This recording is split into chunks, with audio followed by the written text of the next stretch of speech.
अंदाज नया, माध्यम नया, पॉलिटिक्स वाला, आओ राजनीति करें। नमस्कार, आप देख रहे हैं पॉलिटिक्स वाला। मैं हूं राशिद अहमद खान। इंदौर से बीजेपी विधायक गोलू शुक्ला के बेटे रुद्राक्ष शुक्ला की गुंडागर्दी से संघ भी नाराज है। तभी तो संघ समर्थित इंदौर से प्रकाशित होने वाले अखबार स्वदेश ने गोलू शुक्ला के बहाने पूरी बीजेपी को आईना दिखाया है। पार्टी विथ डिफरेंस का दम भरने वाली, देश ही नहीं दुनिया की सबसे बड़ी पार्टी का कार्यकर्ता होने वाले नेताओं को आगाह किया है। क्या कुछ अखबार ने लिखा है, आपको बताते हैं। देश के उप प्रधानमंत्री रहे बीजेपी को गढ़ने वाले लाल कृष्ण आडवाणी के बेटे और बेटी इस समय कहां हैं? या जब स्वयं श्री आडवाणी उप प्रधानमंत्री थे तब वो क्या कर रहे थे? पार्टी के प्रत पुरुष कुशाभाऊ ठाकरे और प्यारे लाल खंडेलवाल के कुटुंबजन कहां हैं? ऐसी एक दो नहीं, सूची और बहुत लंबी हो सकती है। अखबार लिखता है, यही भाजपा की पहचान रही है। भाजपा नेतृत्व ने अपने परिजनों को सत्ता के नशे से न सिर्फ दूर रखा, बल्कि उनको कोई अतिरिक्त सुविधा न मिल जाए इसका भी पथ्य रखा। स्वयं देश के प्रधानमंत्री के परिजन दिल्ली से दूर एक सामान्य जीवन जी रहे हैं। भारतीय जनता पार्टी विचार आधारित पार्टी है।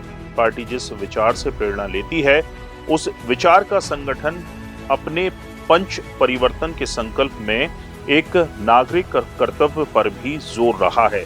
देश का सामान्य या विशिष्ट कोई भी अपने कर्तव्य के प्रति सजग रहे, नियम का पालन करे, मर्यादित व्यवहार करे और एक आदर्श नागरिक बने।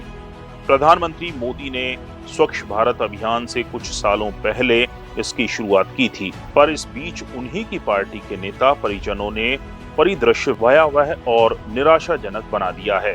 अखबार लिखता है, एक विधायक पुत्र सरेआम गुंडागर्दी करता है, मंदिर दर्शन के नाम पर राक्षसी उपद्रव करता है और विधायक स्वयं को सनातनी होने का ढोंग करता है। क्या ये आचरण सनातनी हो सकता है? अखबार लिखता है, एक विधायक का बेटा इंदौर में ही एक सरकारी कर्मचारी पर बल्ला चला देता है। एक और मंत्री पुत्र राजधानी में पुलिस को ही पीट कर कानून को ठेंगे पर रखता है, तो दूसरा नशे के कारोबार की बात करता है। पात्रता न होने के बावजूद सरकारी आवास में बिना किसी झिझक के रहने वाले नेता पुत्र भी प्रदेश में ही हैं। यही नहीं, अपनी झूठी लोकप्रियता का प्रदर्शन कर पूरे प्रदेश के नगर और महानगरों को बदरंग कर होर्डिंग बैनर लगाने की बेशर्मी भी ठसक के साथ जारी है। व्यापारी का नुकसान हो तो हो, नगर निगम के खजाने को चोट पहुंचे तो पहुंचे, आखिर सरकार हमारी है। ये नशा भाजपा के कतिपय नेताओं के परिजनों के सिर चढ़कर बोल रहा है। कभी वे टोल पर हल्ला बोल कर रहे हैं तो कभी कहीं और कायदे कानून को पूरी बेशर्मी से कुचल रहे हैं। सिर्फ टोल ही क्यों, जन्मदिन पर तमाशे और हुल्लड़ नेता पुत्रों का शगल बन गया है। सिर्फ टोल ही क्यों, जन्मदिन पर नेता पुत्रों का हुल्लड़ और तमाशा शगल बन गया है। अखबार लिखता है कि ये समझ से परे है कि जिसने समाज और जीवन का पाठ ना पढ़ा हो, वो युवा हृदय सम्राट कैसे हो सकता है? यही नहीं, लाखों क्या, अब तो करोड़ों की महंगी महंगी गाड़ियों का काफिला, हूटर और सायरन लगी गाड़ियां लेकर ये नेता पुत्र अपने आप को विशिष्टतम स्थापित करने का असफल प्रयास करते हैं।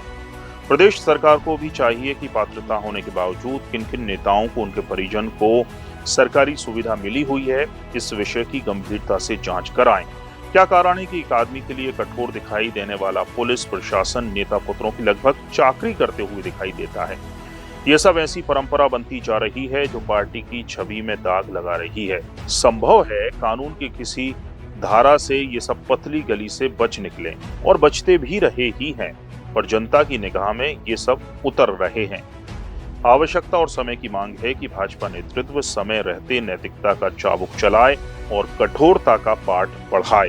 उनकी अब तक की चुप्पी उन्हें भी कटघरे में खड़ा कर रही है। तो संघ समर्थित अखबार ने बीजेपी और बीजेपी नेताओं को आईना दिखाया है और उदाहरण के साथ खरी खरी कही है। पूरा वीडियो देखने के लिए शुक्रिया। आप भी अपनी राय हमें कमेंट्स में बता सकते हैं। वीडियो पसंद आया हो तो लाइक कीजिए, शेयर कीजिए और हमारे चैनल पॉलिटिक्स वाला को सब्सक्राइब जरूर कीजिए। नमस्कार।